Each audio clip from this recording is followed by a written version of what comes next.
Hello friends, welcome to Raj Malhotra IAS academy. आज की series में हम कंटिन्यू करेंगे हमारा topic component that is for the Himachal Pradesh administrative services prelims examination 2021। So prelims objective से हम इस पूरी सीरीज को कर रहे हैं ताकि इस साल का जो प्रीलिम्स एग्जामिनेशन है उसमें इकोनॉमी से आने वाले 10 से 12 क्वेश्चंस आप इजीली अटेम्प्ट कर सकें। और इसी कंटिन्यूटी में this is our lecture number 3 और आज के लेक्चर में हमारा जो टॉपिक रहने वाला है that is economic planning in India. Economic planning क्यों हम शुरुआत में ही डिस्कस करने जा रहे हैं, क्योंकि इससे हमें स्टेप बाय स्टेप आगे अपनी स्टोरी को इवॉल्व करने का मौका मिलेगा। जैसे कि हमने फर्स्ट लेक्चर में डिस्कस किया था, specifically in your second lecture जहां पे हमने evolution of Indian economy discuss की थी कि ब्रिटिशर्स आपके हाथ में जाते हुए जो इकोनॉमी थमा कर गए हैं वो क्या स्टेटस में है, किस कंडीशन में है, क्या सिचुएशन है और उस बिगड़ी हुई सिचुएशन को कैसे हमने आगे इंप्रूव करना है।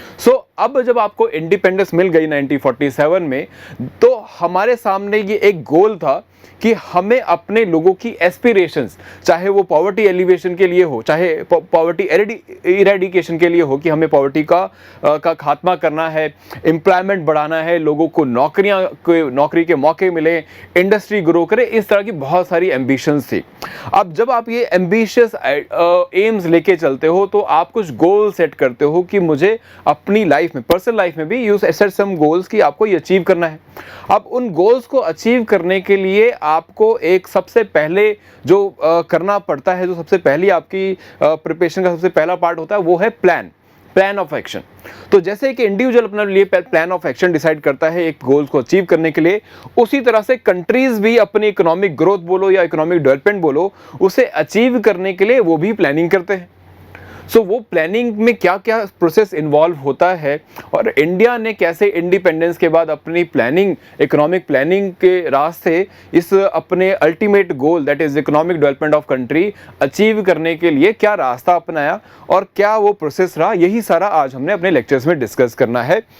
आज के टॉपिक जो हमारे पास रहेंगे डिस्कस करने के लिए in this component that is, first हम बात करेंगे history of economic planning in India, कि जब हम आज़ाद हुए तो उस समय हमने क्या प्लानिंग के ऑब्जेक्टिव रखे या फिर उस क्या प्लान ऑफ एक्शन बनाया, और उस प्लान ऑफ एक्शन तक पहुंचने के लिए कि अगर आप गोल सेट कर रहे हो कि अपने एग्रीकल्चर को ग्रोथ देना है, इंडस्ट्री को बूस्ट देना है और एम्प्लॉयमेंट जनरेशन करनी है, तो ये जो टारगेट आप डिसाइड कर रहे हो, इन टारगेट्स तक पहुँचने की पीछे की स्टोरी क्या है, तो वो हम ये भी डिस्कस करेंगे। इसके पार्ट फिर हम आएंगे कि प्लानिंग होती क्या है आखिरकार और कितने टाइप की होती है, और इससे रिलेटेड बाकी कॉन्सेप्ट्स भी डिस्कस करेंगे। ये आपको प्रीलिम्स के एग्जामिनेशन में डायरेक्टली पूछ लिए जाते हैं, तो इनको डिस्कस हम डिटेल में करेंगे। देन हमारे पास एक इंपॉर्टेंट इंस्टीट्यूशंस भी डिस्कस करेंगे कि जो आपने प्लान ऑफ एक्शन डिसाइड किया इसमें वो कौन सी इंस्टीट्यूशंस हैं जो ये प्लान अचीव करने में आपकी हेल्प करेंगी। सो that is your planning commission and national development council, ये हम डिस्कस करेंगे। देन आपको पहले कई बार एग्जाम में क्वेश्चन आ जाता था फ्रॉम द प्लानिंग कमीशन जब ये एग्जिस्ट करती थी, और 5 ईयर प्लान्स से भी क्वेश्चन आया करते थे। अब नहीं आते, but we can not take chances, this is your make or break, because prelims अगर आप क्लियर करोगे तभी आप मेंस तक पहुंचेंगे। तो इस करके हम 5 ईयर प्लान्स को भी कवर अप करेंगे, सो दैट कोई भी क्वेश्चन अगर यहाँ से भी आ जाए तो आप इजीली उसे अटेम्प्ट कर सके। Then finally we will discuss about the planning NITI Aayog also, तो नीति आयोग का फंक्शनिंग, स्ट्रक्चर एंड इसके प्लान, ये किस तरह से प्लानिंग करता है और किस तरह से उनका इम्प्लीमेंटेशन किया जाता है, ये सारे आज के हमारे टारगेट्स रहेंगे। तो ये सारे टॉपिक्स आज हमने डिस्कस करने हैं। और सबसे पहले हम बात करते हैं द फर्स्ट थिंग फर्स्ट, कि आपके पास आज़ाद हिंदुस्तान जब आपको मिला तो आपको किस सिचुएशन में ये मुल्क, ये देश जो है आपको किस इकोनॉमिक सिचुएशन में मिल रहा है। तो हमने लास्ट लेक्चर में डिस्कस किया था कि इंडिया की जो इंडस्ट्री का अगर हम हाल देखें तो वो डी इंडस्ट्रियलाइज हो चुकी है। ठीक है, इंडस्ट्री कहने के लिए you have a sector, but वहाँ से ना ही कोई इतनी प्रोडक्शन की जा रही है जो आप इंटरनेशनल लेवल पर सेल कर सको। डोमेस्टिक नीड्स भी आपकी इंडस्ट्री पूरी नहीं कर पा रही, क्योंकि आप ब्रिटिशर्स ने आपकी जो पॉपुलेशन है, जो कंज्यूमर बिहेवियर उसको इस तरह से तब्दील किया है या चेंज किया है कि हमारा जो कंज्यूमर है वो भी बाहर के प्रोडक्ट्स पे डिपेंडेंट हो चुका है, इंपोर्टेड प्रोडक्ट्स पे, जो कि अदरवाइज पहले इंडियन प्रोडक्ट्स प्रेफर करता था। तो एक सिचुएशन ये है कि ना आपकी इंडस्ट्री ना लोकल डिमांड फुलफिल कर पा रही है, ना आपका एक्सपोर्ट कर पा रहे हो, बिकॉज बल्कि आप इंपोर्ट ज़्यादा कर रहे हैं। दूसरी सिचुएशन हमने देखी कि कैसे पॉवर्टी और फेमाइंस की एक रिकरिंग फेनोमेना बन गया कि बार बार फेमाइन आ रहे हैं, भुखमरी की सिचुएशन बन रही है, और पॉवर्टी तो जो है वो एक पीक लेवल पर है। तो इस पुअर पॉपुलेशन को भी आपने पॉवर्टी से बाहर लेके आना है, तो आपको कुछ प्लानिंग इस तरह से करनी पड़ेंगी कि आप इस पुअर पॉपुलेशन को भी केटर कर सको। इंफ्रास्ट्रक्चर के नाम पर आपके पास रेलवेज और कुछ रोड नेटवर्क्स हैं, but that is not sufficient, that is not sufficient because by that time world over जो है बहुत ज़्यादा एक्सपेंशन हो चुका था। बहुत सारे और एरियाज ऑफ इंफ्रास्ट्रक्चर, चाहे पोर्ट की बात करें, सी पोर्ट की बात करें, एयरपोर्ट्स की बात करें, and regarding the movement for the people also, कि आपकी रेलवेज़ का भी बहुत ज़्यादा एक्सपेंशन नहीं हुआ है। आपके कम्युनिकेशन नेटवर्क, चाहे वो टेलीग्राम हो, चाहे टेलीफोन हो, चाहे आपका पोस्टल डिपार्टमेंट हो, वो भी उसका भी पर्याप्त जो एक्सपेंशन होना चाहिए वो नहीं है। इसी तरह से एग्रीकल्चर तो बहुत ही पिछड़ चुका है, और एग्रीकल्चर के पिछड़ने का सबसे बड़ा जो खामियाजा है या सबसे बड़ा जो कॉन्सिक्वेंस होता है, that is the poverty of the people, that is poverty of the people, because you have a large population depending on the agriculture. We have discussed this, and ultimately ना agriculture साथ दे रहा है, ना industry साथ दे रही है, और infrastructure आपके पास है नहीं, तो ये सारी situation आपको कहाँ लेके आती है? that is unemployment. तो ये सारी प्रॉब्लम्स हैं जो हम जिस समय आज़ाद हुए हैं, उस आज़ादी की खुशी के साथ साथ कुछ एरियाज़ ऑफ कंसर्न भी रहे हैं, कुछ मुश्किलें भी हैं जिनके सोल्यूशन निकालने थे। तो उस समय जो हमारे फ्रीडम फाइटर्स जो ultimately will be forming the new governments, they decided to sit and plan for the economic development, and इस तरह से प्लानिंग करने की चेष्टा की गई कि ये सारी प्रॉब्लम्स का सबसे पहले सोल्यूशन निकाला जाए। अब जब आपके पास प्रॉब्लम्स क्लियर है, गोल क्लियर है, तो रास्ता क्या अपनाया जाए, ये बात सामने आती है। किस रास्ते पे चल के आप ये गोल अचीव करेंगे, वो कंसर्न आया। सो यहाँ पे अगर हम इकोनॉमिक प्लानिंग के कॉन्टेक्स्ट में बोलें इस बात को, तो प्रॉब्लम क्या थी कि आपको अब एक डायरेक्शन लेनी है कि हमने देखा कि एग्रीकल्चर पे बहुत ज़्यादा डिपेंडेंस है। एक लार्ज पॉपुलेशन जो है वो अपनी लाइवलीहुड के लिए, अपनी एम्प्लॉयमेंट के लिए, अपनी नीड्स के लिए, फूड रिक्वायरमेंट, उसके लिए आपकी इस एग्रीकल्चर सेक्टर पे डिपेंड करती है। अब इतना बड़ा जो पॉपुलेशन है आपके एग्रीकल्चर पे डिपेंड कर रहा है। More than 60% of the population और द वर्कफोर्स डायरेक्टली और indirectly was involved in this agriculture sector itself. तो इस एग्रीकल्चर सेक्टर को आप फोकस में रखें या फिर हम इंडस्ट्री पे फोकस करें, बिकॉज इंडस्ट्रियल ग्रोथ भी ज़रूरी है, क्योंकि अल्टीमेटली एग्रीकल्चर से आपको एम्प्लॉयमेंट जनरेट करने की बहुत ज़्यादा पॉसिबिलिटी नहीं रहती, बिकॉज खेत की भी एक क्षमता है, उससे ज़्यादा वर्कर्स उसकी में ज़रूरत नहीं रहेगी। लेकिन इंडस्ट्री ऐसी चीज़ है जहाँ पर अगर आप प्रोडक्शन कर रहे हो तो आपकी फैक्ट्री को एक्सपेंड करने का और मौका मिल सकता है। तो जितनी फैक्ट्री आपकी बढ़ती जाएगी, नई मशीनरी, नई फैक्ट्री जितनी लगेगी, उतने ज़्यादा लोगों को एम्प्लॉयमेंट मिलेगा। और इंडस्ट्री आपको और भी चीज़ों में हेल्प करती है, जैसे कि मैकेनाइजेशन ऑफ व्हाट, कि एग्रीकल्चर। अगर एग्रीकल्चर आप आज भी हल से ही खेती करोगे तो प्रोडक्शन कम ही रहेगी। तो एग्रीकल्चर को भी बढ़ावा अगर आपको देना है तो आपको मैकेनाइजेशन करना पड़ेगा, यानी कि मशीनों का इस्तेमाल करना पड़ेगा, चाहे वो ट्रैक्टर हो, चाहे ट्यूबवेल्स हो, या फिर अदर टूल्स। तो अगेन आपको इंडस्ट्री की ज़रूरत है। ऐसी अगर आपको इंफ्रास्ट्रक्चर डेवलप करना है, सो अगेन आपको इंडस्ट्रियल ग्रोथ चाहिए। बिकॉज अगर आप रोड नेटवर्क बनाना चाहते हो, अगर आप डैम बनाना चाहते हो, ब्रिजेस बनाना चाहते हो, तो आपको सीमेंट की, सरिया की और इसी तरह से और हैवी जो टूल्स हैं, मशीन्स हैं, उनकी ज़रूरत पड़ेगी। तो ये मशीन्स और ये टूल्स, ये सरिया, ये सीमेंट कौन बनाएगा? ये अगेन बनाएगी आपकी इंडस्ट्री। सो आपको के सामने जो अभी पीछे हमने प्रॉब्लम्स देखी, उन प्रॉब्लम्स का सोल्यूशन पाने के लिए आपको अब रास्ता तय करना है। तो यहीं पर आपकी आती है प्लानिंग, कि आपने गोल डिसाइड कर लिया कि इन सारी प्रॉब्लम्स को का निपटारा करना है, और कंट्री को वापस उसकी जो हैसियत थी पहले ब्रिटिशर्स के आने से पहले, उस हैसियत पे वापस लेके जाना है। अब उस हैसियत से लेके जाने के लिए आपको रास्ता चुनना है। तो our planning, the planner of our country, the leaders of the country or the visionary of the country has this dilemma कि किस पर फोकस करें, इंडस्ट्री पर फोकस करें या एग्रीकल्चर पर फोकस करें। बिकॉज अगर आप इमीडिएटली लोगों की जो फूड रिक्वायरमेंट है वो पूरा करना चाहते हो तो एग्रीकल्चर प्रोडक्शन बढ़ाओ। अगर आप एम्प्लॉयमेंट जनरेशन करना चाहते हो या फिर इंफ्रास्ट्रक्चर को इंक्रीज करना चाहते हो, then you need to focus on industry. So किस डायरेक्शन में जाया जाए, तो ये एक बड़ा सवाल था। लेकिन इस बड़े सवाल का जवाब जो है ऑलरेडी पहले पीछे बैकग्राउंड में तैयार हो रहा था। ऐसा नहीं है कि हमने 1947 में जब रात को हमने जश्न बनाया अपनी आज़ादी का, तो अगले दिन से हमने सोचना शुरू किया कि अब इंडिया को किस डायरेक्शन में लेके जाना है, क्या पाथ हम चुनेंगे और किस तरह से इकोनॉमिक प्लानिंग की जाएगी ताकि हम उस पाथ को पर चलते हुए अचीवमेंट प्राप्त करें अपने गोल की। सो ऐसा नहीं था। बैकग्राउंड में ऑलरेडी काफ़ी सारे during the freedom struggle movement itself आपके पास पैरेलली कई सारे इकोनॉमिक सिनेरियोज को एनालाइज करते हुए कई सारे ऑलरेडी प्लान्स रिपोर्ट्स आते रहे, बनते रहे। कांग्रेस पार्टी ने भी बनाए, अदरवाइज इंडिविजुअल कैपिटलिस्ट जो थे आपके बिजनेसमैन, उन्होंने भी पार्टिसिपेट किया because they were also visionary of that time कि इंडिया को इकोनॉमिक ग्रोथ हमने देनी है या इंडिया को we need India to achieve heights. So इस डायरेक्शन में चलने के लिए आपके पास ऑलरेडी काफ़ी सारे प्लान ऑफ एक्शन बन रहे थे बैकग्राउंड में। सो लेट्स सी वो प्लान ऑफ एक्शंस क्या थे या वो आइडियाज़ क्या थे जो बिफोर इंडिपेंडेंस आपके सामने आ चुके थे और जिन्होंने हमें ये रास्ता दिखाया कि हमें किस डायरेक्शन में जाना चाहिए। So it was not spontaneous कि आपने एकदम से कोई रास्ता तय किया, उसके पीछे ऑलरेडी एक बैकग्राउंड बिल्टअप था। तो अब हम डिस्कस करेंगे रिगार्डिंग दैट बैकग्राउंड और उसमें आता है that is history of economic planning in India. इस पोर्शन से आपको एग्जाम में क्वेश्चंस भी आते हैं, तो इसलिए हमने इसे डिटेल में डिस्कस करेंगे और क्योंकि हमारा प्रीलिम्स ऑब्जेक्टिव है तो हम इन्हें पॉइंटर्स के वे में कवर अप करेंगे ताकि आपके एग्जाम में एज इट इज़ अगर पॉइंट्स आ जाए तो आपको क्वेश्चन का आंसर मार्क करने में कोई डिफिकल्टी ना हो। तो ये हमारा उद्देश्य रहेगा।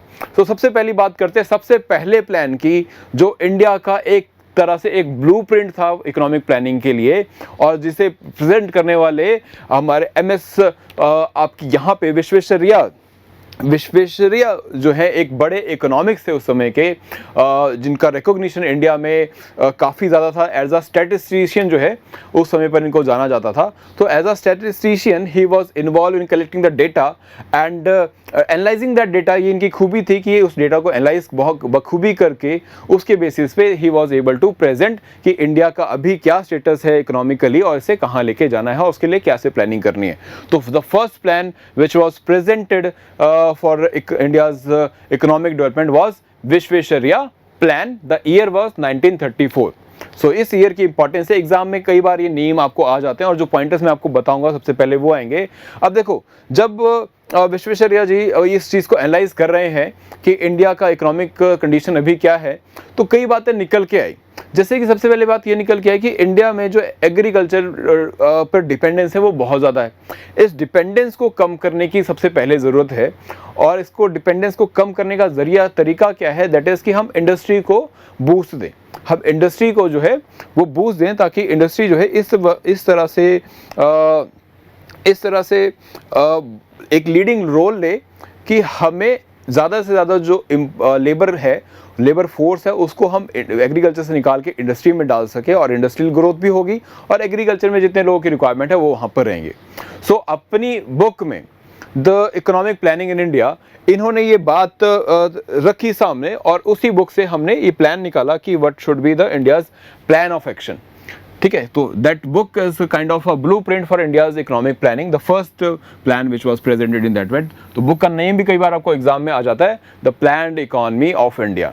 सो this you need to remember the name also because ये एग्जाम में कई बार पूछ लेते हैं। ये आपकी जो बुक है ये 1934 में ही आपकी बुक भी है। सो अकॉर्डिंगली ईयर आपसे नहीं पूछेंगे but definitely you may be asked regarding the book. And then the important point कि एग्जाम में आपको डायरेक्टली ऑब्जेक्टिव पेपर में है प्रीलिम्स में, सो आपको directly they will ask regarding the कि what was the objective. So emphasis क्या था, emphasis was industrialisation, emphasis was industrialisation. And यहाँ पर एक टर्म बड़ी इंपॉर्टेंट टर्म है जिसको हम डिस्कस करने वाले हैं अभी, that is democratic capitalism. Democratic capitalism, तो कईयों आपने इसमें से कईयों को आइडिया होगा what is capitalism, but democratic capitalism जो है ये एक इंपॉर्टेंट वर्ड है, ये आपके एनसीईआरटी में भी दिया हुआ है, तो इसको हम डिस्कस करना है बिकॉज एग्जाम में आ जाता है। So let me explain this term. अब देखो क्या होता है, आपका किसी भी कंट्री में प्रोडक्शन के कई सारे मोड होते हैं, कई सारे तरीके होते हैं। अब प्रोडक्शन का सबसे बेसिक पार्ट क्या है, दैट इज कि वो प्रोडक्शन करने के लिए आपको कुछ रिसोर्स चाहिए या मीन्स ऑफ प्रोडक्शन हम जिसे कहते हैं। तो first you need means of production.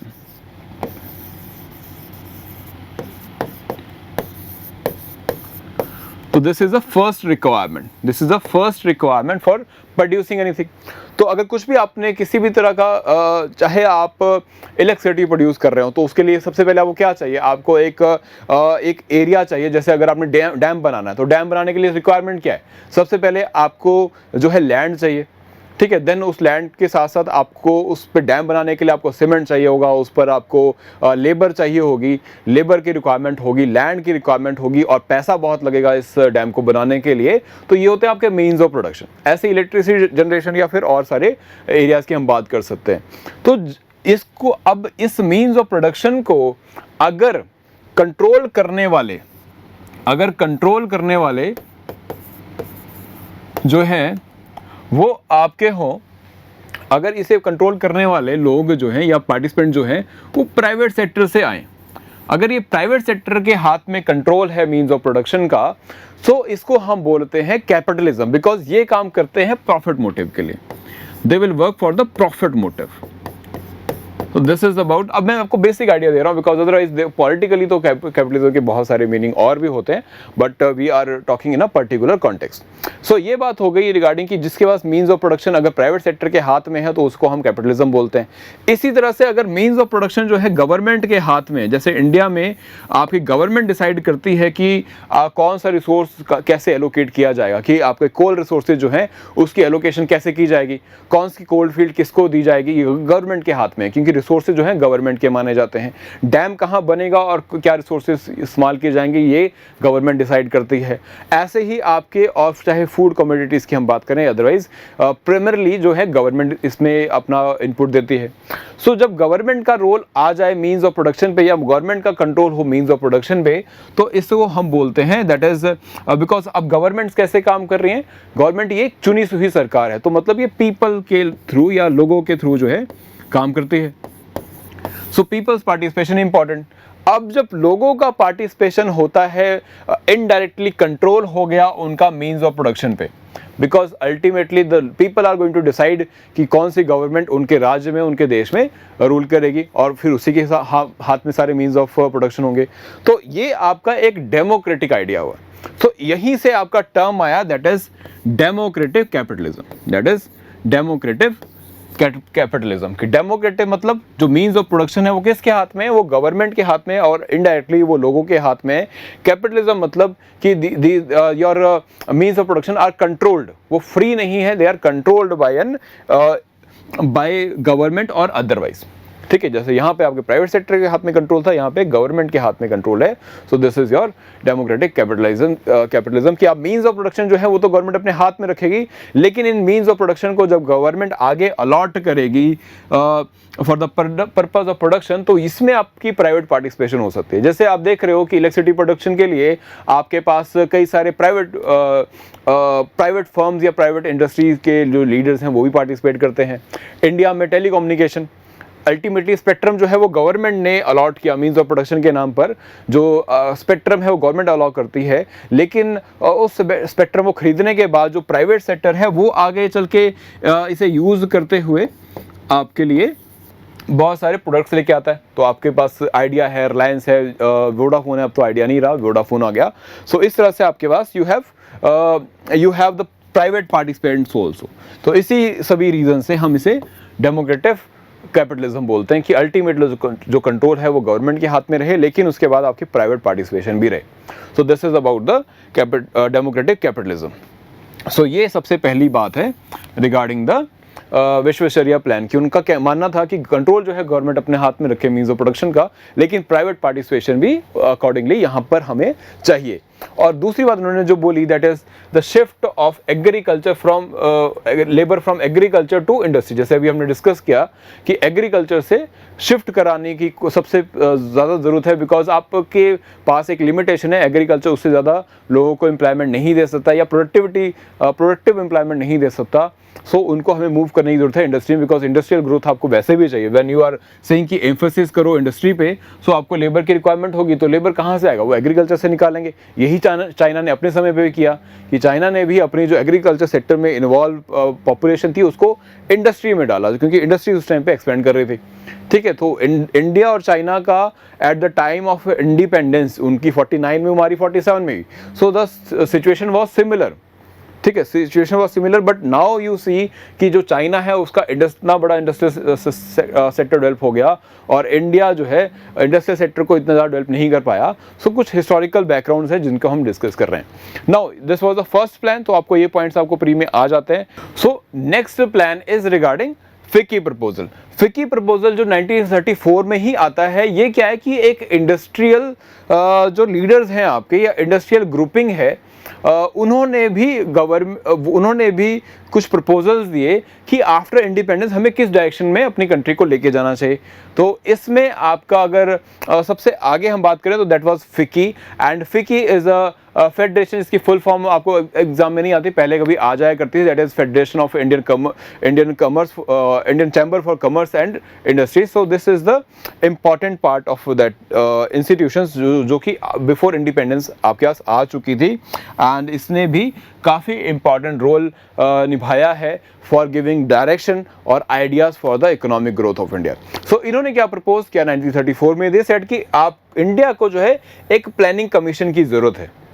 इन्होंने बोला इंडिया को जो है एक प्लानिंग कमीशन की ज़रूरत है। क्यों बोल रहे हैं ये? क्योंकि इससे पहले वर्ल्ड ओवर एक सिचुएशन देखी गई दैट जिसको बोला था ग्रेट डिप्रेशन ऑफ 1928। अब ये क्या था great depression of 1928? Great depression of 1928 specifically हम बात करेंगे अमेरिका की। सिचुएशन क्या हुई कि अमेरिका में आपने अभी तक जो है मीन्स ऑफ प्रोडक्शन जो है प्राइवेट सेक्टर के पास ही रखे थे कि वो अपना उनका प्रॉफिट मोटिव रहता है, क्योंकि उनका प्रॉफिट मोटिव है, जैसे हम यहाँ पे डिस्कस कर रहे थे, क्योंकि उनका प्रॉफिट मोटिव है, तो इस प्रॉफिट मोटिव को देखते हुए खुद से ही वो प्रोडक्शन इंक्रीज करते चलेंगे और एम्प्लॉयमेंट बढ़ती चली जाएगी, एंड लोगों को जो रिक्वायरमेंट्स है of various goods and services वो उनको मिलती चली जाएंगी। तो ये पहले इकोनॉमिक को इस तरीके से देखा जाता था और समझा जाता था। लेकिन ग्रेट डिप्रेशन ऑफ 1928 ने ये समझाया कि इकोनॉमी में भी साइकिल्स आते हैं। कई बार इकोनॉमी जो है ग्रोथ करती रहेगी, लेकिन कई बार उसमें डिक्लाइन भी आएगा। लास्ट ईयर हमने देख लिया पेंडेमिक की वजह से ऑल ओवर वर्ल्ड जो है आपकी इकोनॉमिक डेवलपमेंट नीचे आ गई, कहीं की तो नेगेटिव में आ गई। सो ये सिचुएशन आती रहेंगी। तो इन सिचुएशन से निपटने में ये जो प्राइवेट सेक्टर होता है ये सक्षम नहीं होता, बिकॉज ये प्रॉफिट के लिए काम करता है और जहाँ पर इसको लॉस दिखेगा वहाँ पर ये नहीं जाएगा। तो ऐसी सिचुएशन में आपको गवर्नमेंट काम आती है। सो यहाँ से इस ग्रेट डिप्रेशन ऑफ 1928 से ये बात समझ में आई कि इकोनॉमी को संभालने के लिए आपको गवर्नमेंट की पार्टिसिपेशन चाहिए, और गवर्नमेंट की पार्टिसिपेशन इस तरह से चाहिए कि वो प्लान करके चले और प्लान इस तरह से बनाए कि लोगों उन पिछड़े तबकों को भी आगे लेके आया जा सके, उन गरीब वर्ग को भी सामने लेके आया जा सके, उनकी भी रिक्वायरमेंट्स फुलफिल की जा सके जो अदरवाइज प्राइवेट सेक्टर से फुलफिल नहीं हो सकते। बिकॉज जैसे कि अगर मैं एग्जांपल लूँ, हिमाचल के किसी गांव का एग्जांपल लूँ मैं, तो वहाँ पर क्या होता है कि आपको विलेजेस से अगर किसी को किसी भी तरह की मेडिकल सपोर्ट चाहिए, मेडिकल रिक्वायरमेंट है, मेडिकल असिस्टेंट चाहिए, तो उसको शहरों में हॉस्पिटल में आना पड़ता है। क्योंकि और शहरों में आपके पास कई सारे हॉस्पिटल हैं, लेकिन जहाँ पे ज़रूरत है वहाँ नहीं है, क्योंकि they do not have the affordability. तो प्राइवेट सेक्टर वहाँ नहीं जाता बिकॉज उसको प्रॉफिट नहीं दिख रहा। लेकिन शहरों में प्रॉफिट दिखता है बिकॉज यहाँ पे जो लोगों की अर्निंग है वो ज़्यादा है, तो वो शिमला में या फिर ऐसे ही आपके कई और बड़े सिटीज़ में आ जाते हैं फॉर द ट्रीटमेंट पर्पस। लेकिन गवर्नमेंट को ये सोचना पड़ता है कि उनके लोगों की रीच में रहे जो मेडिकल फैसिलिटीज़ हैं एंड ऑल। तो government will have that role, और इसलिए गवर्नमेंट प्लान करेगी कि वो किस तरह से अपने लोगों को ये रिक्वायरमेंट उनकी फुलफिल कर सके। सो ये देख लिया गया था 1928 में ही कि ये सिचुएशन बनती है, और तभी हमने जो लास्ट लेक्चर में डिस्कस किया था JS मील को एंड अकॉर्डिंग एंड उसके बाद हमने डिस्कस किया था केन्स को भी। सो केन्स का आइडिया क्या है, जॉन केन्स का कि idea that government need to participate in this activities and they need to control the economic condition of a country, so they need to participate in the particular in this system. So इसलिए government की participation बहुत ज़रूरी होती है।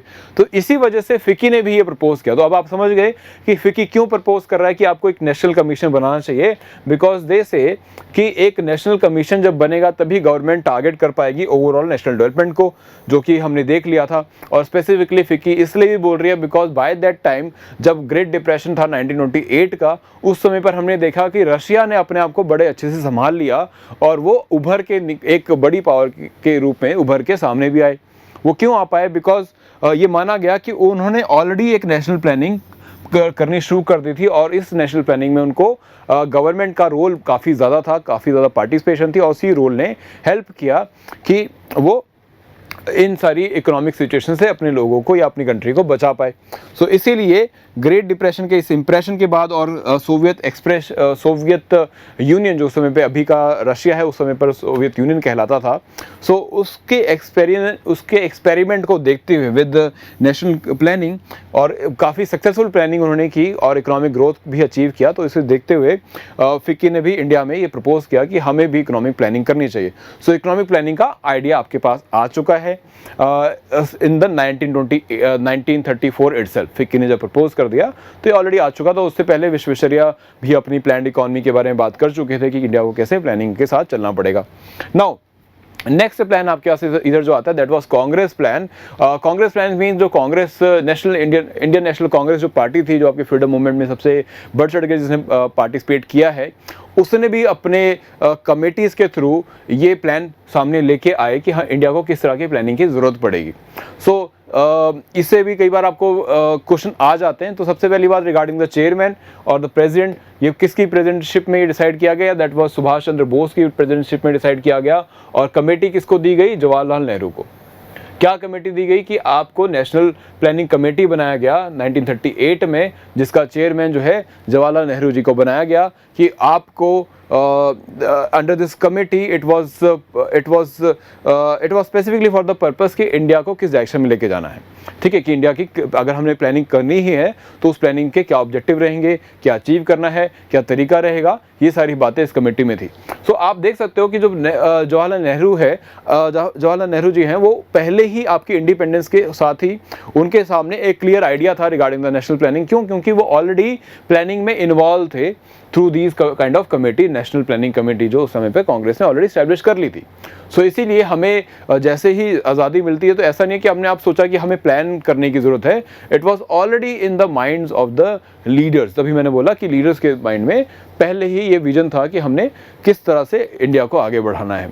Now तो the recommendation will केम अल्टी इन 1948 में आपकी recommendation आएगी एंड आप विल सी कि कई सारी इंस्टीट्यूशन और ऑर्गेनाइजेशन जो है वो प्लानिंग के लिए इसी समय पर बनेंगी। नाउ नेक्स्ट इसके बाद आपका जो है वो बॉम्बे प्लान था। Bombay plan is more about the private sectors और प्राइवेट इंडस्ट्री के जो लीडर्स हैं उनका प्रपोज किया हुआ है ये प्लान है, इसलिए इसको बॉम्बे प्लान भी बोलते हैं। और इसमें जो सबसे इंपॉर्टेंट बात बोली जा रही है that was specifically with context to the that is specifically for with the context to the various specific recommendations। अब ये recommendation का ध्यान रखना बिकॉज आपको एग्जाम में पूछ लेते हैं। जैसे कि सबसे पहली बात इसे किसने प्रपोज किया, कौन कौन इन्वॉल्व था? तो जैसे उस समय पर JRD टाटा जो टाटा ग्रुप है आज का, JRD टाटा के द्वारा शुरू किया हुआ, वो उसमें इन्वॉल्व थे। ऐसे ही बिरला ग्रुप के भी GD बिरला इसमें इन्वॉल्व थे। एंड इन्होंने सबसे पहले किस चीज़ पे फोकस किया? इन्होंने बोला कि आपको एग्रीकल्चर पे फोकस करना पड़ेगा because you first need to feed the empty stomachs. आपको जो खाली पेट है उनको भरना पड़ेगा, तभी वो आगे आप और काम कर सकोगे। सबसे अर्जेंट जो रिक्वायरमेंट है वो एग्रीकल्चर को पर फोकस करने की है। और दूसरी बात देखिए, उस समय 1945-44 में ये बात बॉम्बे प्लान में इंडस्ट्रीज भी कह रहे हैं कि आपको इंटरमीडिएटरीज जो है, आपके बिचौलिए जो हैं, उनको हटाने की जरूरत पड़ेगी। उस समय पर कही हुई बात आज तक कही जा रही है। काम कितना हुआ वो हम एनालाइज करेंगे, अपने एग्रीकल्चर जब सेक्टर हम करेंगे। अब जैसे आपने अभी इंडिया ने लास्ट ईयर जो है एग्रीकल्चर रिफॉर्म्स किए, जिसमें बोला गया कि हमें एग्रीकल्चर मार्केटिंग जो है उसमें से बिचौलियों को निकालने की ज़रूरत है और इंडी फार्मर्स को खुद से ही इतना सक्षम करने की ज़रूरत है, वो खुद से ही डायरेक्टली कॉन्ट्रैक्ट फार्मिंग अगर किसी इंडस्ट्री से करना चाहते हैं, अपना अनाज जो है डायरेक्टली मंडी में बेचना चाहते हैं तो कर सके।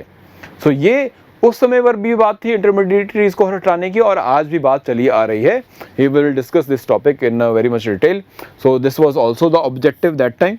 एंड ऐसे ही इन्होंने कई सारी और भी चीज़ें उस समय प्रपोज की थी जो आज भी आप देख रहे हो, जिसकी बातें चलती हैं, जैसे कि मिनिमम वेजेस, कि एक मिनिमम वेजेस जो है सुनिश्चित होने चाहिए एक पर्टिकुलर काम के लिए, कि इतना वेजेस जो है हो, ताकि आप वर्कर की भी सोशल सिक्योरिटी उसे दे सको, कि उसे पता हो कि उस काम का मिनिमम इतना पैसा उसको मिलना चाहिए और उससे कम उससे नहीं मिलेगा। लीगली प्रोटेक्टेड है कि अगर उसे कम मिल रहा है तो जो भी एक्शन बनता है गवर्नमेंट का ऑन दैट फैक्ट्री ओनर जो कम वेजेस दे रहा है, उस पर एक्शन लिया जा सके।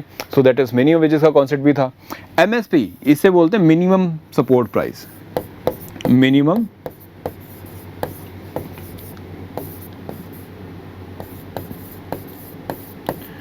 Support price.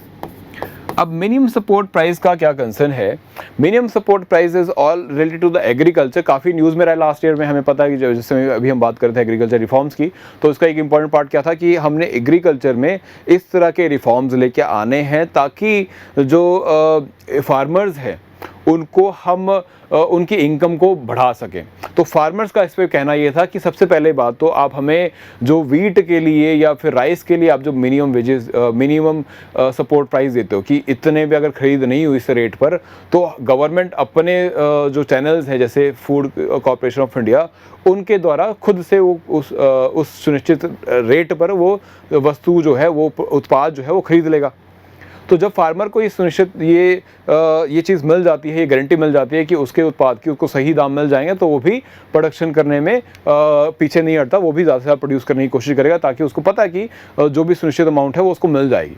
तो दैट इज़ द थिंग। तो ये MSP is a big issue जो हम डिटेल करेंगे आने वाले लेक्चर्स में। सो ये भी बॉम्बे प्लान ने उस टाइम पर प्रपोज किया और साथ ही बोला कि एग्रीकल्चर लोन या फाइनेंस भी जो है वो ईजिली अवेलेबल होने चाहिए। तो that is the second part. So ये कीवर्ड्स जो हैं ये आपको एग्जाम में एज इट इज़ आ जाते हैं, तो that's why I am discussing them all here. And इन्होंने इसके साथ साथ बोला कि एग्रीकल्चर को तो फिर से रिस्टोर करने की ज़रूरत है, साथ ही आपको जो इंडस्ट्री है उसको भी बूस्ट करने की ज़रूरत पड़ेगी। और इस इंडस्ट्रियल बूस्ट में सबसे पहली जो ज़रूरत होगी that is to focus on the heavy capital industries. Heavy capital industry जो है उसको सबसे पहले आपको बूस्ट करना चाहिए, क्योंकि ये अगर heavy industries, heavy capital industry क्या होती हैं, जैसे कि आपकी सीमेंट मैन्युफैक्चरिंग प्लांट्स, ठीक है, जैसे कि आपकी बिग मशीनरी बनाने वाले प्लांट, जैसे बॉयलर्स बनाया जाता है, फैक्ट्री में लगने वाला बॉयलर भी किसी और फैक्ट्री में बन के आता है, ठीक है, जैसे कि आपके बिग ट्रांसपोर्टेशन के लिए जो ट्रैक्टर्स यूज़ किए जाते हैं वो भी किसी फैक्ट्री में बन के आते हैं। तो ऐसे फैक्ट्रीज़ पर फोकस करना, ऐसी इंडस्ट्री पर फोकस करना, बिकॉज अल्टीमेटली यही आगे चल के आपकी फर्दर प्रोडक्शन को एनहांस करने में हेल्प करेंगे। तो ये सबसे पहला गोल आपका ये भी बना, ठीक है। तो इन्होंने प्रपोज किया that we need to focus on the heavy capital goods industries, ठीक है, दिस इज गुड्स।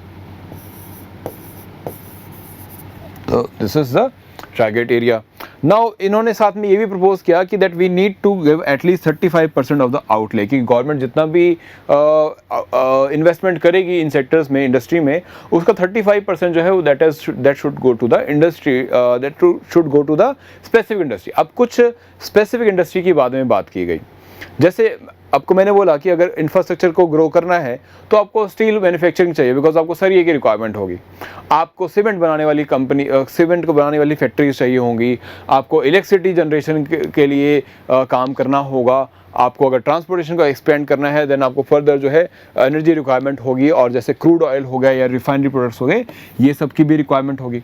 सो ये सारे भी इन्होंने इस प्लान में सामने आया कि आपको इन इंडस्ट्रीज़ पर भी फोकस करना है, जिसको बोला गया बेसिक इंडस्ट्रीज़, जिसको बोला गया बेसिक इंडस्ट्रीज़, कि ये बेस है किसी भी कंट्री में। अगर आपने कुछ भी आगे उत्पादन करने हैं तो इन इंडस्ट्री की आपको ज़रूरत पड़ेगी। सो इसे बेसिक इंडस्ट्री बोला गया। और आगे चल के हम देखेंगे जब हम इंडस्ट्रियल सेक्टर करेंगे हमारा, तो वहाँ पर एक टर्म आएगी दैट इज़ कोर इंडस्ट्री। सो यही वो आपकी आगे चल के कोर इंडस्ट्रीज भी बनने वाली है, क्योंकि ये आपको किसी भी तरह का, अगर आपने इंफ्रास्ट्रक्चर डेवलप करना है, एम्प्लॉयमेंट जनरेशन करना है, कंट्री की एनर्जी रिक्वायरमेंट पूरी करनी है, तो ये इंडस्ट्रीज आपको सबसे पहले काम आती हैं।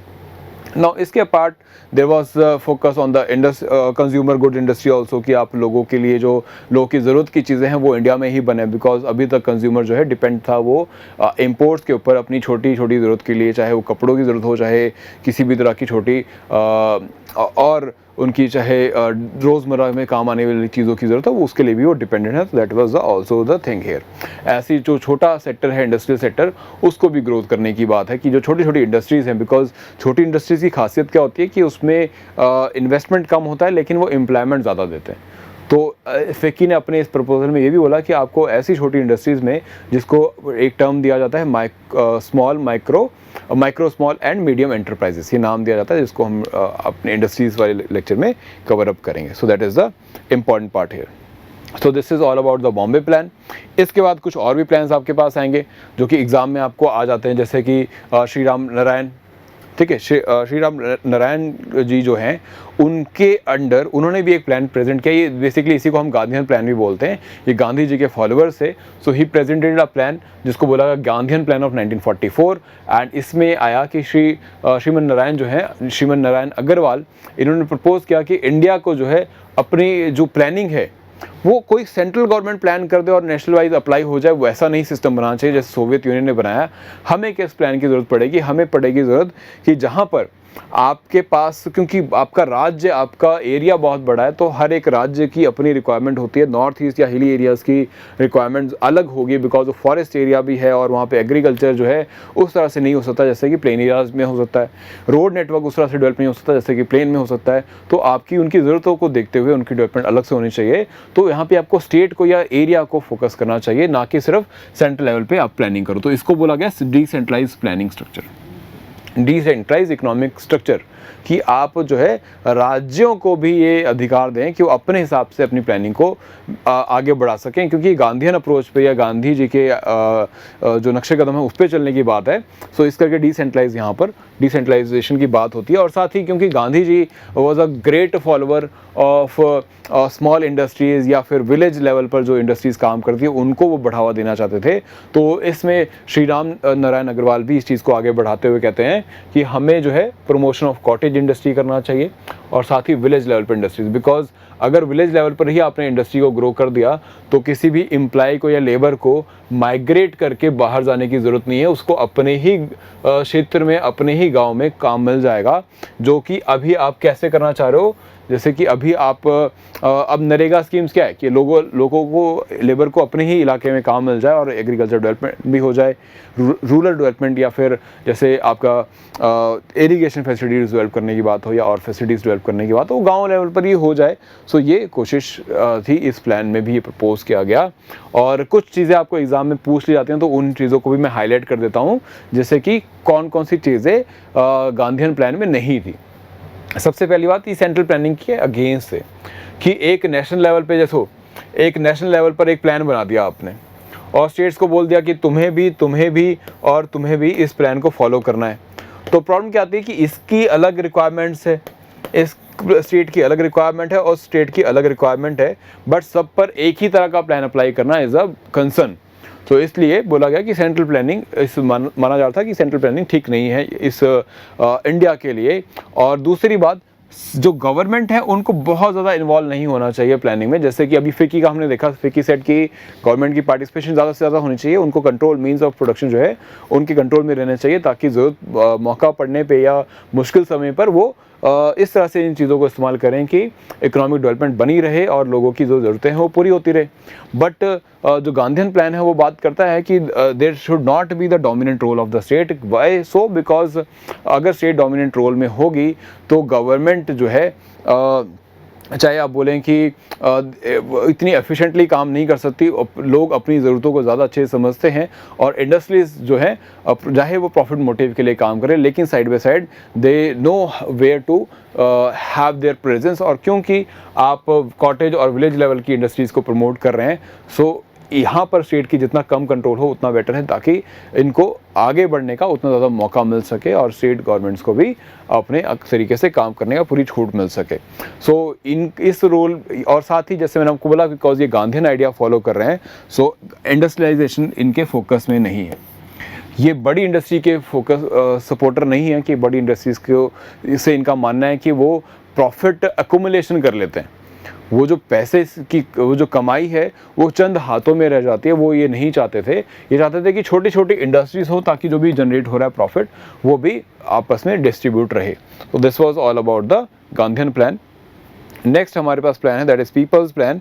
पीपल्स प्लान जो है एम.एन. रॉय ने दिया था। ये इनको एक इंडिया का एक काफ़ी बड़ा नाम माना जाता है फॉर प्रमोटिंग मार्क्सियन आइडिया, जो कार्ल मार्क्स के आइडियाज़ हैं या फिर ओवरऑल आइडिया है कि आपको जो है गवर्नमेंट से ज़्यादा लोगों को ऊपर उठाने की ज़रूरत है, लोगों का साथ लेकर उनको सामने लेके आने के लिए हर जो मीन्स ऑफ प्रोडक्शन है वो लोग डायरेक्टली कंट्रोल करें। ये मानना था एम.एन. रॉय का या मार्क्सियन अप्रोच का, जिसको नाम दिया गया मार्क्सियन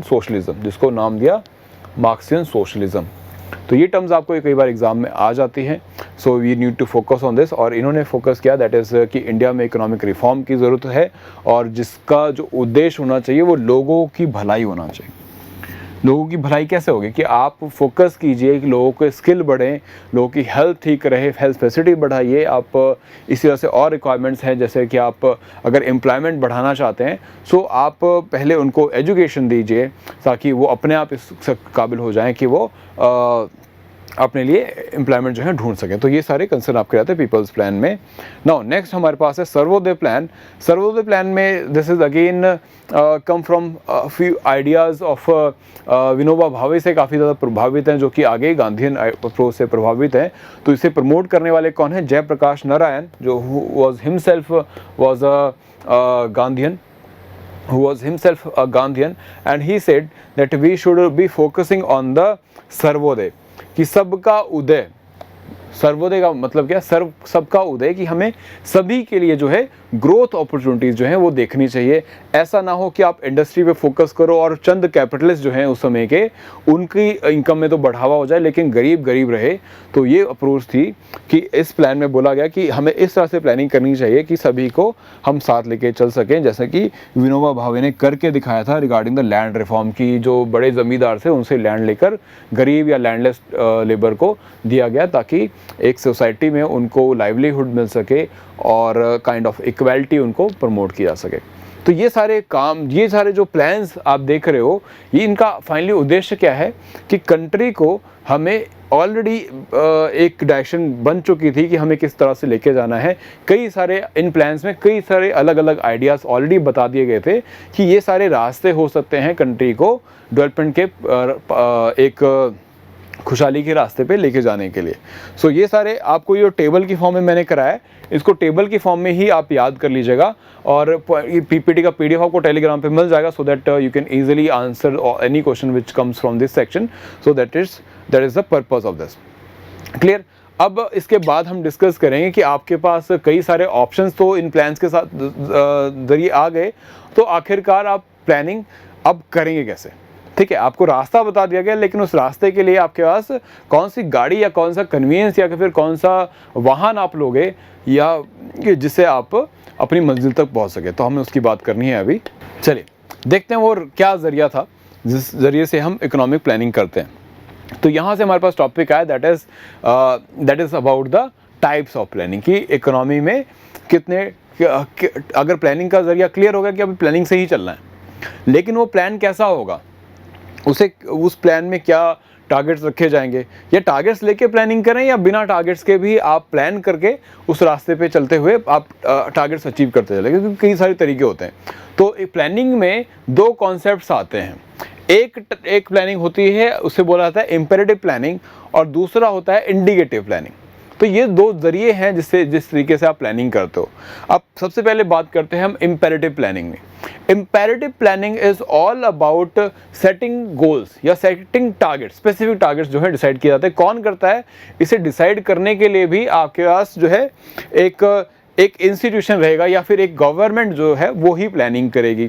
सो इसके कीवर्ड्स को आपको मैं समझाते हुए ही आपको एक्सप्लेन कर दूंगा।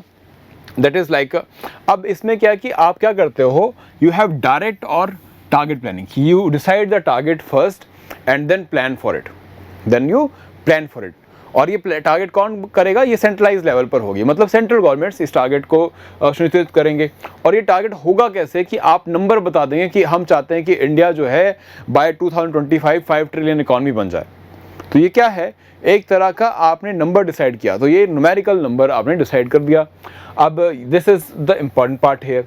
नाउ साथ ही हमने बात की थी, जैसे अभी हम जब बात कर रहे थे डेमोक्रेटिक कैपिटलिज्म की, तो हम बात कर रहे थे मीन्स ऑफ प्रोडक्शन किसके हाथ में रहेंगे। तो इम्पेरेटिव प्लानिंग में जो मीन्स ऑफ प्रोडक्शन है, क्योंकि अभी सेंट्रल गवर्नमेंट के लेवल पर प्लानिंग हो रहा है, तो मीन्स ऑफ प्रोडक्शन जो है ऑटोमेटिकली किसके हाथ में होने चाहिए, वो स्टेट गवर्नमेंट के हाथ में होने चाहिए, because they will be able to plan it, है ना। क्योंकि अगर स्टेट गवर्नमेंट या सेंट्रल गवर्नमेंट अपनी प्लानिंग तभी कर सकती है जब उनके प्लान जो है अच्छे से सक्सेसफुली तभी इंप्लीमेंट हो सकते हैं जब उन्हीं के हाथ में हो मीन्स ऑफ प्रोडक्शन भी, कि कहाँ पर इस रिसोर्सेज को यूटिलाइज करना, उनके पास ये अथॉरिटी हो, तभी वो अपने प्लानिंग को इम्प्लीमेंट कर पाएंगे, अचीव कर पाएंगे। So this is the second role.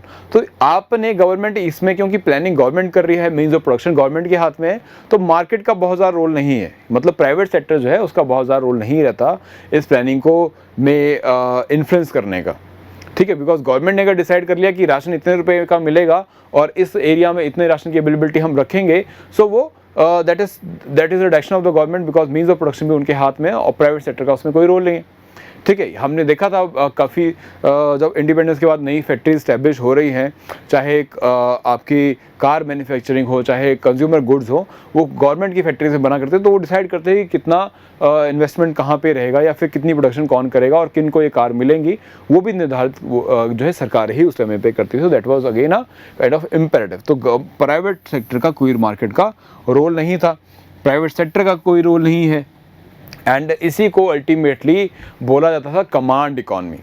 Command economy क्यों? क्योंकि आपको एक सेंट्रल गवर्नमेंट से कमांड आता है कि कंट्री को इस डायरेक्शन में लेके जाना है, और सारा की सारी जो गवर्नमेंट मशीनरी है वो लग जाती है उस टारगेट को अचीव करने के लिए, एक पर्टिकुलर टारगेट जो कि आपका ऊपर से आया, सेंट्रल गवर्नमेंट से एक टारगेट आया जो कि नीचे अचीव किया जाएगा। तो ये एक वर्ड भी कई बार आपको एग्जाम में आ जाता है, इसका ध्यान रखिएगा, कमांड इकॉनमी। इसका एग्जाम्पल, अब तो कोई परफेक्ट एग्जाम्पल नहीं है, लेकिन किसी समय पर यूएसएसआर जो आज का रशिया, वो कभी इसका अच्छा एग्जाम्पल हुआ करता था, और ऐसे ही चाइना एक इसका अच्छा एग्जाम्पल हुआ करता था। आज के चाइना को हम बहुत ज़्यादा इससे एसोसिएट नहीं कर सकते, बट फिर भी काफ़ी हद तक आज भी प्लानिंग जो है डायरेक्टली चाइना की जो पीपल्स पार्टी है वही करके आपको देती है। तो this is about the imperative planning. अब इसी को हम कंपेयर करेंगे हमारे इंडिकेटिव प्लानिंग से, और इंडिकेटिव प्लानिंग में आप देखोगे बस इसके ऑपोजिट टर्म्स आपको देखने को मिलेंगे। जैसे यहाँ पे हमने देखा कि सेंट्रलाइज सिस्टम से आपकी प्लानिंग की जा रही है, तो इंडिकेटिव प्लानिंग में क्या है, that you have the participation of both. आपको प्राइवेट सेक्टर की भी पार्टिसिपेशन दिखेगी और गवर्नमेंट की भी पार्टिसिपेशन दिखेगी, जिसको नाम दिया गया मिक्स्ड इकॉनमी। मिक्स्ड इकॉनमी क्या है, आपके एग्जाम में एक बार क्वेश्चन आया हुआ है HPAS के एग्जामिनेशन में, that is what is which of the following statement is correct regarding mixed economy. तो क्या है मिक्स्ड इकॉनमी? मिक्स्ड इकॉनमी वो उससे बोला जाता है जिस इकोनॉमिक सिस्टम में, जिस कंट्री की इकॉनमी में प्राइवेट सेक्टर की भी इंडस्ट्रीज़ हो और सरकारी इंडस्ट्रीज़ भी हो। जैसे इंडिया में है आपके पास BHEL जो जिसे भुएल बोला जाता है, जैसे आपके पास गैस प्रोडक्शन के लिए आपके पास गेल है, जैसे आपके पास प्राइवेट सेक्टर में अगर हम टेलीकॉम सेक्टर की बात करें तो BSNL है, अगर एयरलाइंस की हम बात करें तो आपके पास एयर इंडिया है, ठीक है। तो ये गवर्नमेंट कंपनीज भी हैं और साथ साथ आपके प्राइवेट कंपनी भी है, जैसे एयर ट्रांसपोर्ट में आपके पास इंडिगो हो गया, स्पाइस जेट हो गया, या फिर और कई सारी कंपनीज आ जाती हैं। इसी तरह से टेलीकम्युनिकेशन में आपके पास रिलायंस है, आपके पास जो है एयरटेल है, इस तरह की कंपनीज आपके पास स्टैब्लिश है। तो दोनों ही काम, जहाँ पे जिस इंडस्ट्री में दोनों ही पार्टिसिपेंट रहता है उसे मिक्स्ड इकॉनमी कहा जाता है। नेक्स्ट आपके पास देखो न्यूमेरिकल टारगेट इसमें भी रहेंगे, नंबर इसमें भी डिसाइड किया जाएगा कि हमने कंट्री को जो है ग्रोथ टारगेट पे रखना है, तो हम चाहते हैं कि इंडिया जो है डबल डिजिट में ग्रोथ करे, तो 10% की ग्रोथ रेट का टारगेट हमने बना लिया। लेकिन साथ साथ में इसमें कुछ और भी इंडिकेटिव टारगेट्स रखे जाते हैं, जैसे कि हेल्थ के रिगार्डिंग कि हमने हेल्थ की इम्प्रूवमेंट किस लेवल पर लेके जानी है, साथ ही हमने जो इसके अपार्ट एजुकेशन के लेवल को कैसे इम्प्रूव करना है, इसके रिगार्डिंग भी जो है टारगेटिंग की जाती है। नॉट स्पेसिफिक नंबर नहीं दिया जाता बस इसमें, ठीक है। So here the role of the state is kind of a facilitator.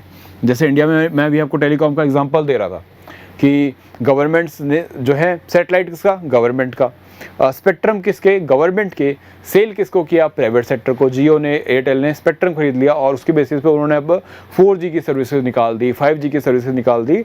तो गवर्नमेंट क्या रोल यहाँ पे निभा रही है, वो एक सहयोगी का या एक फैसिलिटेटर का रोल यहाँ पे निभा रही है कि it is providing these resources to the private sector, जो कि आगे इसको एज अ सर्विसेज जो है लोगों को प्रोवाइड करेंगे।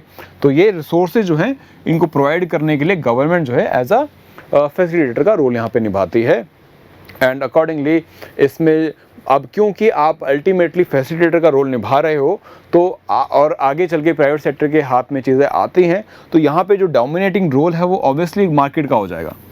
मार्केट के रोल से मेरा मतलब क्या है कि जहाँ पे डिमांड और सप्लाई का खेल होता है कि डिमांड होगी तो सप्लाई होगी, सप्लाई जितनी बढ़ेगी डिमांड उसके हिसाब से अपने आप को एडजस्ट कर लेती है।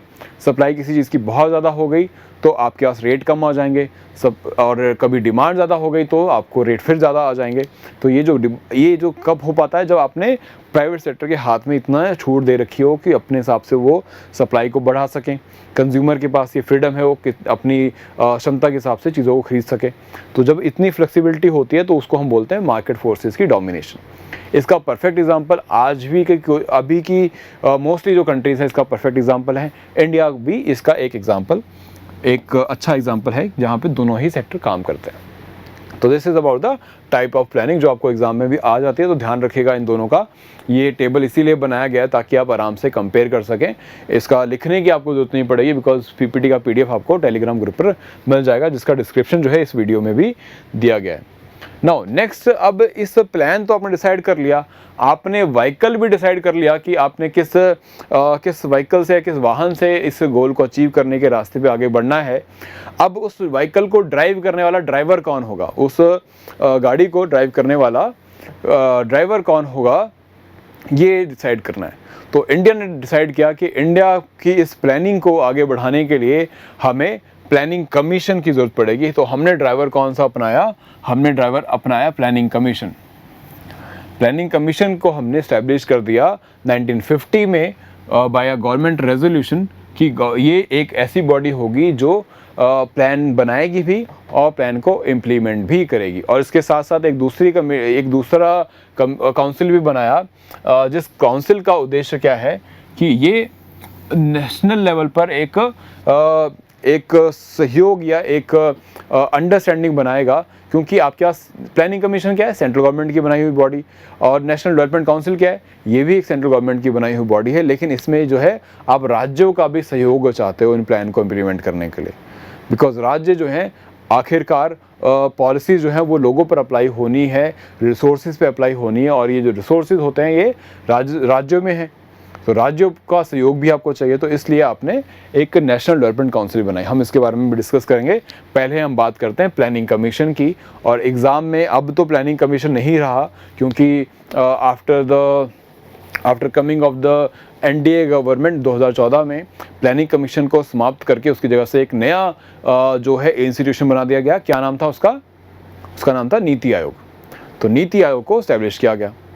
अब नीति आयोग की इस्टेब्लिशमेंट के बाद से अब आपको एग्ज़ाम में क्वेश्चन नहीं देखने को मिलते प्लानिंग कमीशन के, बट हम इसे कवर अप करेंगे ताकि हम प्लानिंग कमीशन का जो अभी का फंक्शन है उसको समझ सकें थ्रू दिस इंस्टीट्यूशन।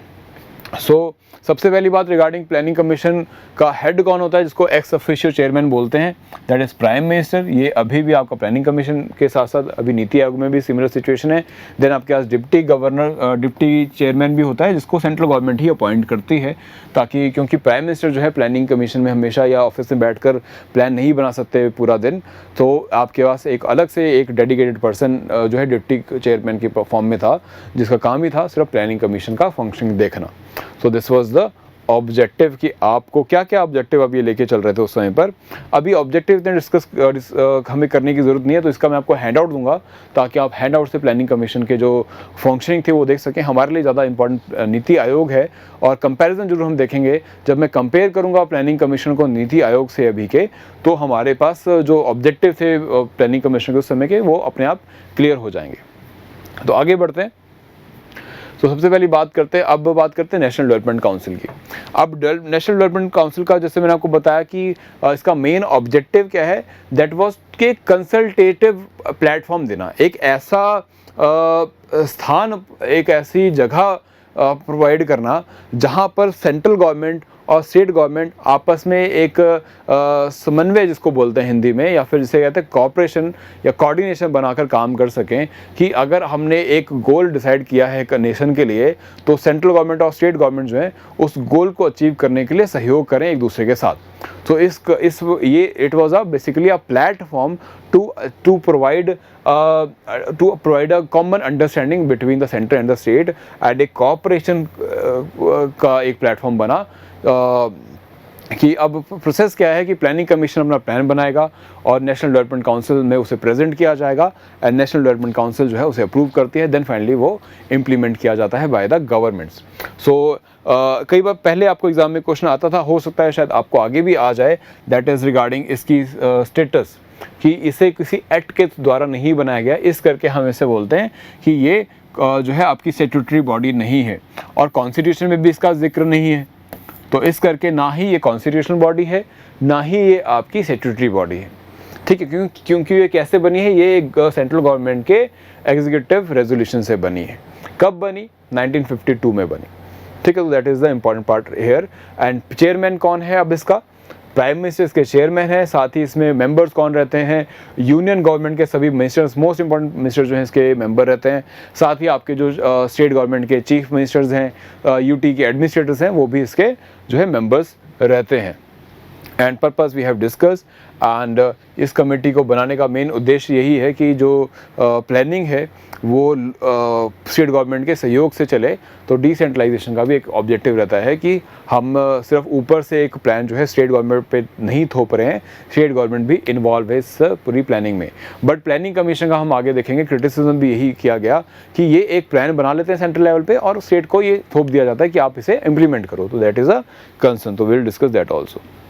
नाउ अब मैं आगे डिस्कस करूं प्लानिंग कमीशन और नीति आयोग, उससे पहले हम चलेंगे कि प्लानिंग कमीशन जब बना तो उसके पास उन्होंने क्या तरीका अपनाया कि हर 5 साल का एक प्लान ऑफ एक्शन रखा गया कि स्टेप बाय स्टेप चलेंगे। जैसे आपकी अब HPAS की प्रिपरेशन है तो आपकी भी स्ट्रेटजी है कि पहले प्रीलिम्स क्लियर करना है, उसके सब्जेक्ट्स कवर अप करने हैं, देन मेंस की आंसर राइटिंग के लिए तैयारी करनी है, ऑप्शन सब्जेक्ट की तैयारी करनी है। स्टेप बाय स्टेप आपने भी 2-2, 3-3 महीने का प्लान बनाया। तो उसी तरह से इंडिया के भी इकोनॉमिक डेवलपमेंट का प्लान जो है 5-5 साल के बनाए गए और सबसे पहला प्लान बनाया गया दैट जिसको बोला गया दैट इज़ होरर-डोमर मॉडल, जिसको बोला गया horror-Domar model because they were specifically they were very known for their planning. इन्होंने अमेरिका में भी इस प्लानिंग इन मॉडल्स को अप्लाई करके दिखाया successfully. So they were also invited into India by Jawaharlal Nehru कि आप इंडिया में भी जो है इस प्लानिंग को इम्प्लीमेंट करिए और हमें भी जो है रास्ता दिखाइए कि हमें किस तरह से प्लानिंग को करना है और किस तरह से अचीव करना है। तो because they were the having the expertise, तो दे वर इन्वाइटेड एंड इनके द्वारा दिए गए उस पहले 5 ईयर प्लान को इन्हीं के नाम से जाना जाता है दैट इज़ होरर-डोमर मॉडल। ये एग्ज़ाम में आ जाता है कई बार, तो इसको आप ध्यान में रखिएगा। तो अब साथ में अब मैं आपको क्या बताने वाला हूँ, एक तरफ हम देखेंगे मॉडल और दूसरी तरफ होगा मॉडल ने क्या रिकमेंडेशन दिए।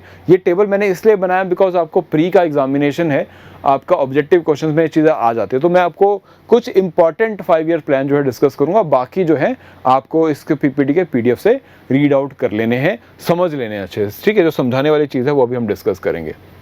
नाउ तो सबसे पहली बात आपको एग्जाम में क्या आता है कि फर्स्ट 5 ईयर प्लान का टारगेट एरिया क्या था। तो सबसे पहली बात इन्होंने किस पे टारगेट किया? एग्रीकल्चर पे स्ट्रेस रहा, क्योंकि ऑब्वियसली इंडिया की जो सिचुएशन है वो कैसी है कि आपके पास जो फूड की अवेलेबिलिटी है वो बहुत ही ज़्यादा कम है। आप अपनी ही पॉपुलेशन का पेट नहीं भर पा रहे हैं विद योर गिवन प्रोडक्शन। तो आपको इंपोर्ट करना पड़ रहा था बाहर से फूड प्रोडक्ट्स। देखो क्या सिचुएशन थी उस समय पर कि आपको अपने लोगों का पेट पालने के लिए भी बाहर से अनाज मंगाना पड़ रहा है। सो सबसे पहली टारगेट यही थी कि इंडिया को फूड प्रोडक्शन में self sufficient banana. So this was the first thing, large scale जो इंपोर्ट हो रहा था उस फूड ग्रेन्स का, उसको दूर करना, बिकॉज ये महंगा भी पड़ेगा तो लोगों की अफोर्डेबिलिटी से ही बाहर चली जाएगी बातें। तो ये it was the first area of emphasis. और इसके बाद बिकॉज अगर आपको इंडस्ट्री डेवलप करनी है तो इंडस्ट्री को डेवलप करने के लिए सबसे और ज़रूरत क्या पड़ेगी, दैट इज़ एनर्जी। और एनर्जी कहाँ से आएगी, आपको electricity production and power requirements, power resources से उस पर भी काम करना, एंड ट्रांसपोर्टेशन पे भी। तो this was the target of the first 5 year plan.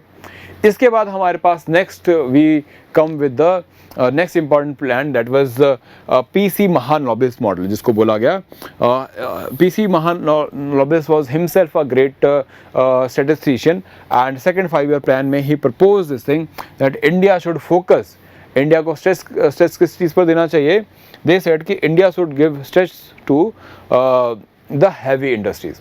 तो सेकंड 5 ईयर प्लान का मेजर स्ट्रेस किस पे था, हैवी इंडस्ट्रीज़ पर फोकस करने के लिए था।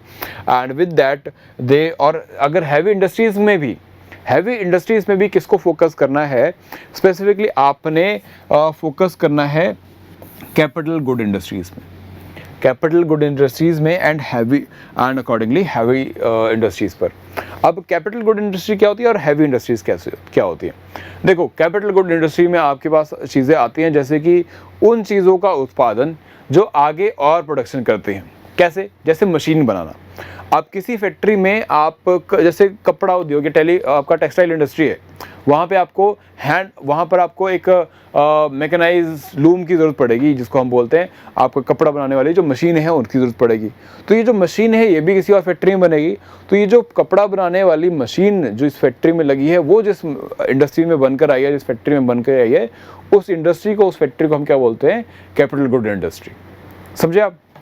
ठीक है। तो जैसे हमने एग्जांपल लिया कि आपके पास एक इंडस्ट्री है जहाँ पर आप मशीन बनाते हैं।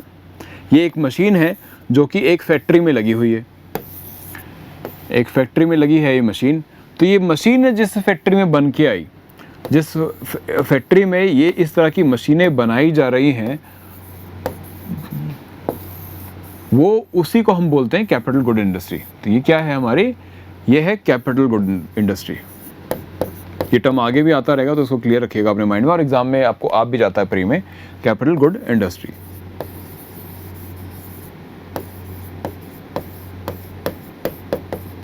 Capital good industries. अब इसी तरह से आपकी हैवी इंडस्ट्रीज़ क्या हैं, जहाँ पे आपकी हैवी मैन्युफैक्चरिंग की जाती है। जैसे आपके बड़े उद्योग, जैसे आपका ट्रांसपोर्टेशन के लिए आप चाहे ट्रेन बना रहे हों, चाहे आप ट्रक्स बना रहे हों, चाहे आप इसी तरह से और बड़े इंडस्ट्रियल इक्विपमेंट्स बना रहे हैं, तो वो सारे आपके क्या हैं, वो हैवी इंडस्ट्रीज़ में आते हैं। जैसे कि आपका स्टील मैन्युफैक्चरिंग प्लांट्स हो गए, ठीक है, ये आपकी हैवी इंडस्ट्रीज़ में आते हैं। नाउ तो this was the target of that time. अब इसमें एक यहाँ पर बड़ी इंपॉर्टेंट चीज़ पीसी महालनोबिस ने बोली कि अगर हम ये चाहते हैं कि इंडिया में हैवी इंडस्ट्रीज़ बढ़ें, हैवी इंडस्ट्रीज़ जो है इंडस्ट्रियल ग्रोथ हो या फिर कैपिटल इंडस्ट्रीज़ बढ़ें, कैपिटल गुड्स इंडस्ट्रीज़, तो गवर्नमेंट्स को खुद का पैसा लगाना पड़ेगा इंडस्ट्रीज़ में।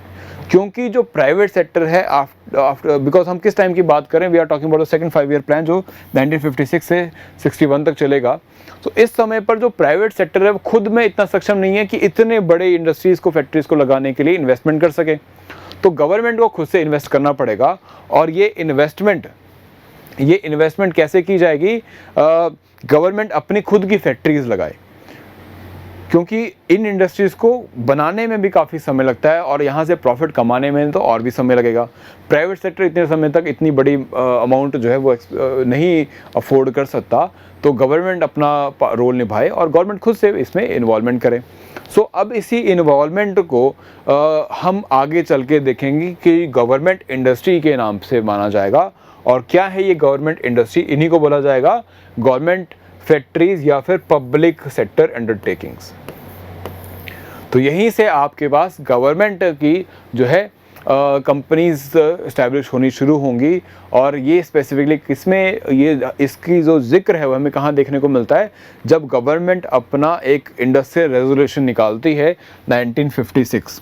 इस पर भी पहले क्वेश्चन आया करते थे, मैं आपको हैंड आउट में दे दूंगा, but otherwise we not need to discuss these various industrial resolutions in the class itself, so I will provide you the hand out for this. So अब ये इंडस्ट्रियल रेजोल्यूशन 1956 में ये बात बोली गई कि गवर्नमेंट को खुद की इन्वेस्टमेंट करनी पड़ेगी और साथ ही साथ जो ऑलरेडी इस्टेब्लिश इंडस्ट्रीज़ हैं वहाँ पर गवर्नमेंट को जो है अपना जो है कंट्रोल जो है वो बढ़ाना पड़ेगा, और ताकि एक डायरेक्शन दी जा सके इन प्लान को इम्प्लीमेंट करने के लिए कि प्रोडक्शन को कंट्रोल किया जा सके, कि किन चीज़ों की आपको प्रोडक्शन की ज़्यादा ज़रूरत है उस पर फोकस किया जा सके, और कहाँ पे हम जो है थोड़ा सा कंट्रोल जो है अपना इंक्रीज़ करके you can control the production of दोस्त। सो इसी को बाद में बड़ा ही घातक माना गया कंट्री के लिए, क्योंकि अब जब आप इंडस्ट्री को कंट्रोल करना शुरू करते हैं तो इंडस्ट्रीज़ जो हैं वो उनको अपना छूट जो है नहीं मिल पाती जिस तरीके से वो प्रोडक्शन बढ़ाना चाहते हैं या फैक्ट्रीज़ को बढ़ाना चाहते हैं, और इसी को आगे चल के बोला गया लाइसेंस राज। तो ये लाइसेंस राज की जो शुरुआत है वो पीसी महान लॉबीज के इसी मॉडल से निकल के आई, जहाँ पे उन्होंने बोला कि गवर्नमेंट को जो है अपना रोल बढ़ाना पड़ेगा, specifically heavy industries and capital industries में। तो this is about the second 5 year plan. ऐसे ही आगे चलते हुए आपके यहाँ थर्ड 5 ईयर प्लान आएगा, जिसका मेन उद्देश्य अब बदल जाएगा कि हम दोनों को ही हमें बैलेंस करना है। हमें एग्रीकल्चर प्रोडक्शन करते हुए इंडस्ट्रियल ग्रोथ भी करनी है, और इसी समय पे आप देखोगे कि इंडिया एग्रीकल्चर पे फोकस करता है और एग्रीकल्चर की मैकेनाइजेशन, बिकॉज इंडस्ट्री पे आपने फोकस किया पहले, अब जब इंडस्ट्रीज़ में हैवी इंडस्ट्रीज़ हो गई, कैपिटल गुड इंडस्ट्रीज़ हो गई, तो आपको ये टूल्स बना के दे रही हैं। जैसे एग्रीकल्चर के लिए ट्रैक्टर बना के दिया, ट्रांसपोर्टेशन के लिए ट्रक बना के दिए, और एनर्जी रिक्वायरमेंट के लिए आपके पास इलेक्ट्रिसिटी जनरेशन के लिए आपके पास कई सारी और जो है मैकेनिज्म लगने शुरू हुए।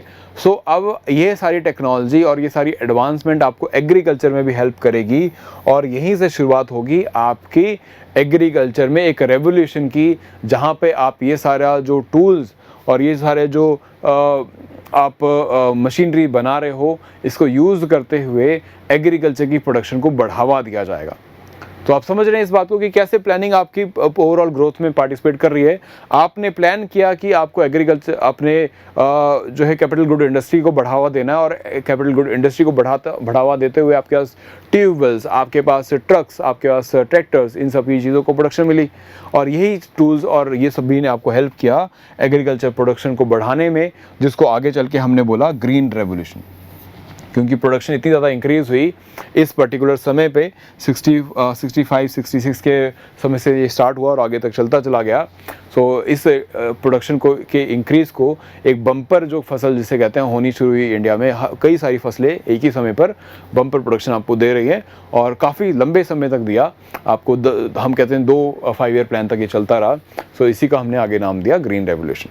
तो इसको हम जब हम कवर अप करेंगे हमारा एग्रीकल्चर सेक्टर, तो हम इसे कवर अप करेंगे इन वेरी मच डिटेल कि ग्रीन रेवोल्यूशन में क्या क्या रीज़न रहे, बिकॉज एग्जाम में आपको आता है what is the causes, what is the consequence of the green revolution.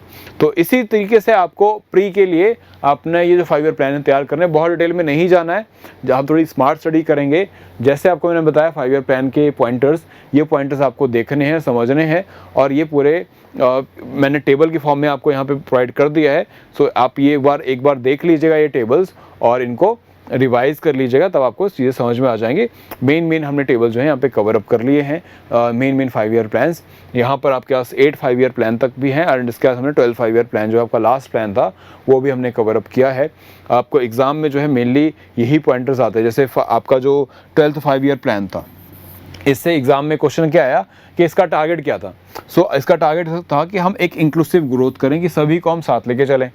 Sustainable development इसका एक गोल है, सस्टेनेबल ग्रोथ इसका एक गोल रहा है कि हम जो है ऐसी ग्रोथ के रास्ते पे रहें जहाँ पर आप सबको साथ भी लेके चल सकें और ग्रोथ भी हो। आप नई फैक्ट्रीज़ भी लगाएं, नया इंफ्रास्ट्रक्चर भी खड़ा करें, लेकिन एनवायरनमेंट इफेक्ट ना हो और लंबे समय तक ये ग्रोथ बरकरार रहे। तो ये सारे उद्देश्य इसमें रहे, ठीक है। तो this was the 5 year plan of that time. ये इसके मेन टारगेट्स थे। तो ये मेन टारगेट जो है आप देख लीजिएगा इस टेबल से, that is going to cover all the dimension which is very much required for the exam purpose. Now next हम बात करते हैं रिगार्डिंग द नेक्स्ट इंस्टीट्यूशन और एन इम्पॉर्टेंट वन। इसकी एनालिसिस में नहीं जाऊंगा बिकॉज वो आपके एग्जाम का पार्ट नहीं है, दैट इज नीति आयोग। अब प्लानिंग कमीशन को जब आपने हटाया 2015 में और उसकी जगह एक नई इंस्टीट्यूशन खड़ी की जिसका नाम आपने दिया नीति आयोग, तो इसको सबसे पहले काम यही दिया गया कि आपको हमें गाइड करना है। आप एक थिंक टैंक जिसको बोला गया, या एक थिंक टैंक की तरह काम करोगे कि आप एक ग्रुप बनाओ, ग्रुप ऑफ एक्सपर्ट आपके पास रहेंगे और ये ग्रुप ऑफ एक्सपर्ट जो है गाइडेंस दिया करेंगे सेंट्रल गवर्नमेंट को और स्टेट गवर्नमेंट को किस डायरेक्शन में चलना है। बिकॉज प्लानिंग कमीशन से सबको यही कई सारी स्टेट गवर्नमेंट के जो चीफ मिनिस्टर थे उनको यही प्रॉब्लम थी कि जो प्लानिंग कमीशन है वो अपना प्लान जो है स्टेट पर थोप रही है और हम भी चुनी हुई सरकारें हैं, हम ये कैसे मान लें।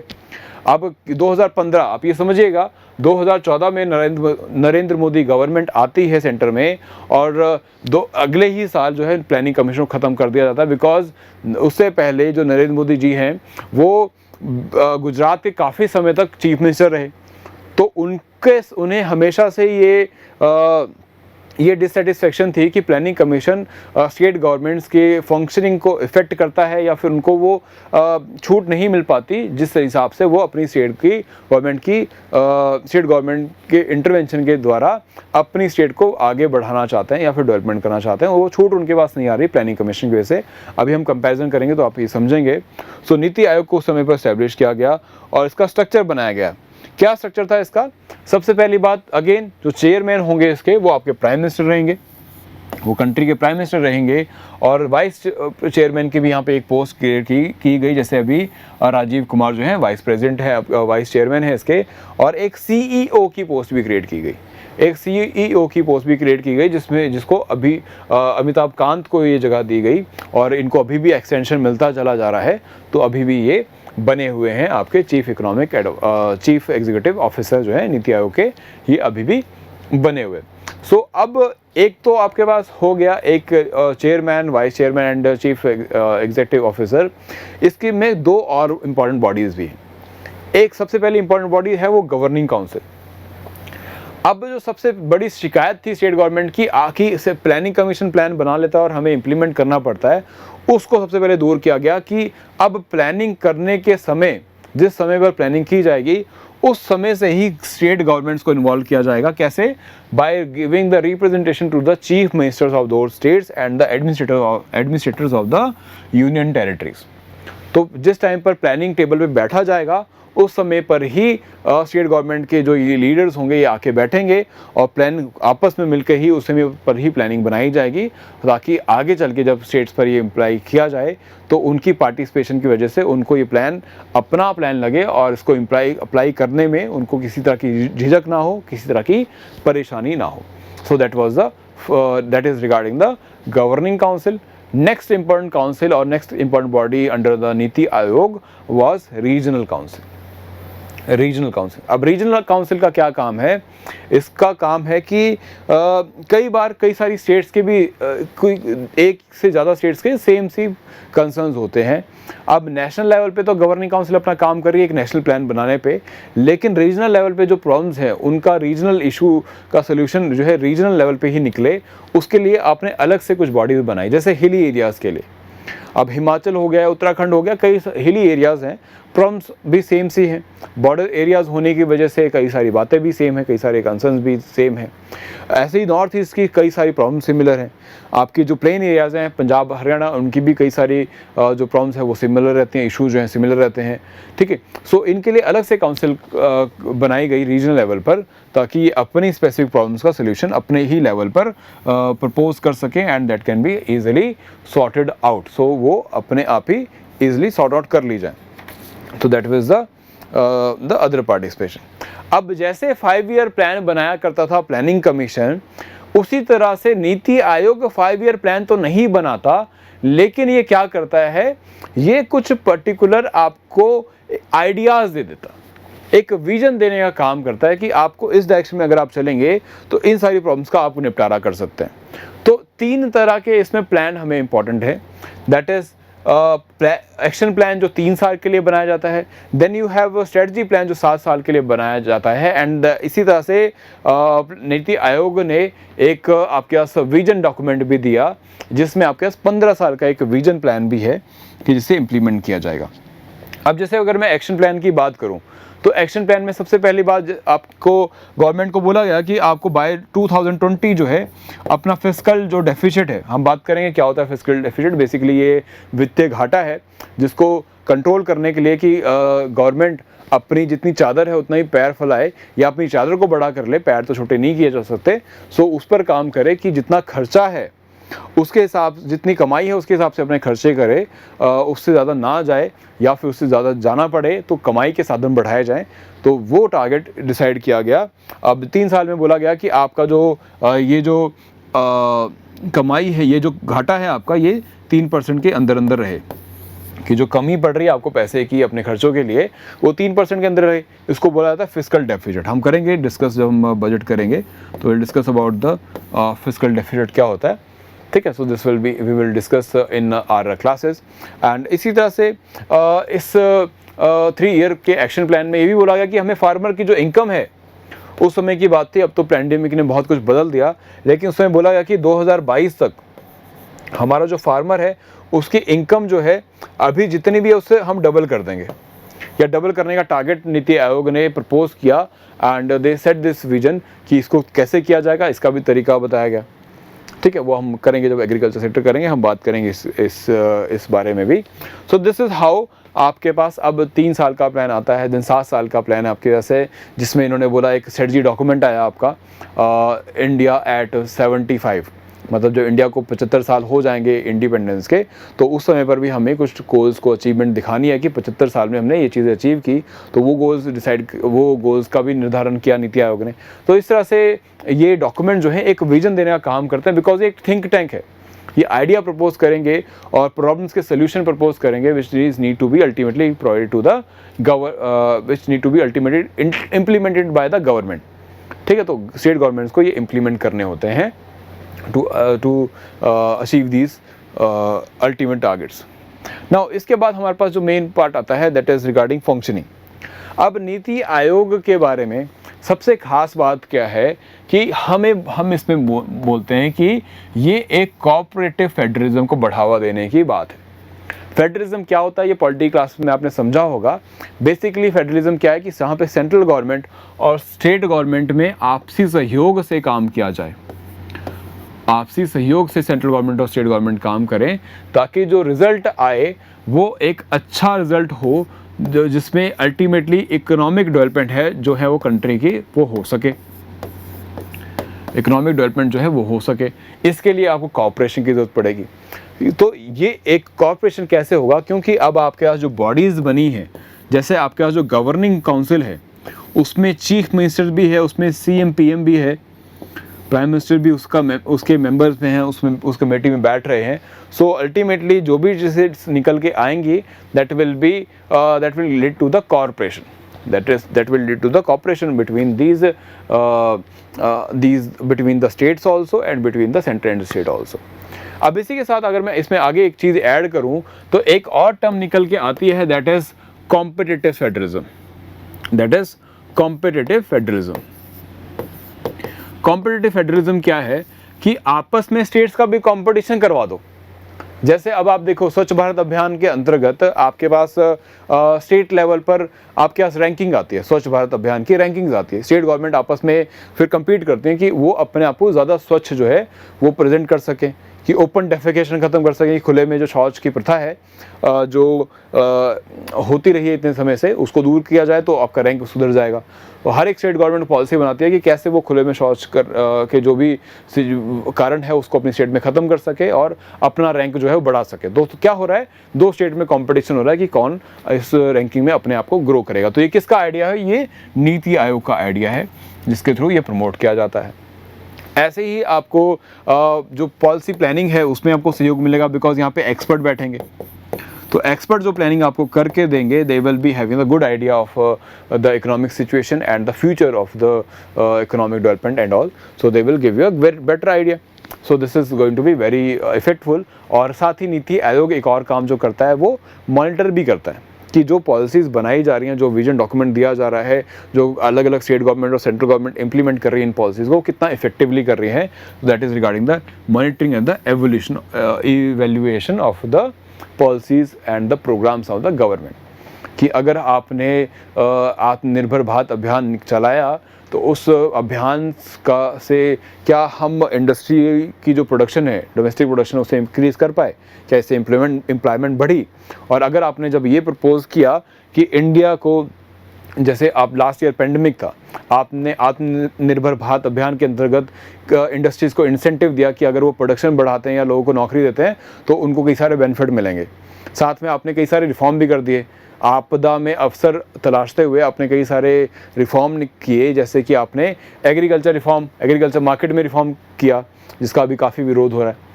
तो क्या था कि आपने एग्रीकल्चर में रिफॉर्म इस तरह से लेके आने की कोशिश है कि फार्मर जो है ज़्यादा सक्षम हो जाए और अपने जो उत्पाद है उसका उससे अच्छा दाम मिल सके। तो ये सारे उद्देश्य आपके हैं नाउ। तो इस तरह से कई सारी पॉलिसीज, ये सारा क्या आइडियाज़ किसके प्रपोज किए हुए हैं? ये नीति आयोग के प्रपोज किए हुए आइडियाज़ हैं, जिसको अल्टीमेटली स्टेट गवर्नमेंट अपने अपने तरीके से इम्प्लीमेंट करने की कोशिश कर रही हैं। So these are the objective of the state government. अब आपके एग्जाम में एक बड़ा इंपॉर्टेंट पार्ट आता है, दैट इज कंपैरिजन। ये मेंस में भी आता है और प्री में भी आता है कि प्लानिंग कमीशन को कंपेयर किया जाता है नीति आयोग से। अब हम इसी कंपैरिजन को समझते हैं अपने इस टेबल के ज़रिए, और इस टेबल के एक एक पॉइंट को ध्यान से समझिएगा और बाद में भी इसको पढ़िएगा पीपीटी PDF के थ्रू, बिकॉज ये एग्ज़ाम में आपको आती हैं चीज़ें। और यहीं से हम ये भी समझ लेंगे कि प्लानिंग कमीशन कैसे काम करता है और नीति आयोग का काम करने का क्या तरीका है। देखो, प्लानिंग कमीशन क्योंकि सेंट्रल बॉडी थी तो सेंट्रल लेवल पे प्लान बना दिए जाते थे और स्टेट गवर्नमेंट को इसको इम्प्लीमेंट करना पड़ता था। तो सबसे पहली बात जो इसके रिगार्डिंग आती है, that is regarding the fund allocation, कि प्लान भी आपका प्लानिंग कमीशन देगा, और इस प्लानिंग कमीशन के प्लान को देखते हुए जो सेंट्रल गवर्नमेंट है जब बजट बनाएगी तो वो फंड की एलोकेशन जो की जाएगी वो भी प्लानिंग कमीशन के देख रेख में की जाएगी, कि किस मिनिस्ट्री को कितना पैसा देना है कौन सी प्रोग्राम को इम्प्लीमेंट करने के लिए, वो भी प्लानिंग कमीशन कर रहा है। लेकिन नीति आयोग के हाथ में ये पावर नहीं है। नीति आयोग सिर्फ एक थिंक टैंक है, एक आइडियाज़ जनरेशन का एक एडवाइजरी बॉडी बनाई गई है, जिसका काम है गवर्नमेंट को एडवाइस करना। गवर्नमेंट अपनाए उस एडवाइस को या स्टेट गवर्नमेंट अपनाए या ना अपनाए, वो उनके हाथ में रहता है, but that is influenced by the central government of course. So इनके पास फंड एलोकेट करने की पावर नहीं है। अब साथ ही साथ जो planning commission that has decide allocation of the government funds also, तो गवर्नमेंट फंड्स की एलोकेशन भी जो है प्लानिंग कमीशन का रोल वहाँ पर था कि किस मिनिस्ट्री को या कौन सी स्टेट गवर्नमेंट को कितना पैसा जाएगा, नेशनल लेवल पे कितना पैसा किस प्रोग्राम के लिए दिया जाएगा, स्टेट गवर्नमेंट पे कितना दिया जाएगा, ये भी निर्धारण का काम जो है प्लानिंग कमीशन किया करता था, जो कि मेन कंसर्न था स्टेट गवर्नमेंट का, कि प्लानिंग कमीशन एक जो कि लोगों के द्वारा चुनी गई नहीं है, वो कैसे पैसे का बंटवारा डिसाइड करेगी एक चुनी हुई सरकार के लिए। ठीक है, तो ये इसका एक बड़ा ऑपोजिशन था, जिसको देखते हुए जो अभी नीति आयोग बना उसको ये पावर नहीं दी गई है। तो the NITI Aayog do not have any power to allocate fund to the state and the central government. और यहाँ पर जो प्लानिंग कमीशन का पहले रोल हुआ करता था with respect to the implementation. अगर हम इम्प्लीमेंटेशन की बात करें तो स्टेट गवर्नमेंट जो आपकी सेंट्रल गवर्नमेंट थी या प्लानिंग कमीशन के ज़रिए प्रोग्राम को इम्प्लीमेंट करने का पूरा जो कंट्रोल था वो प्लानिंग कमीशन के पास हुआ करता था।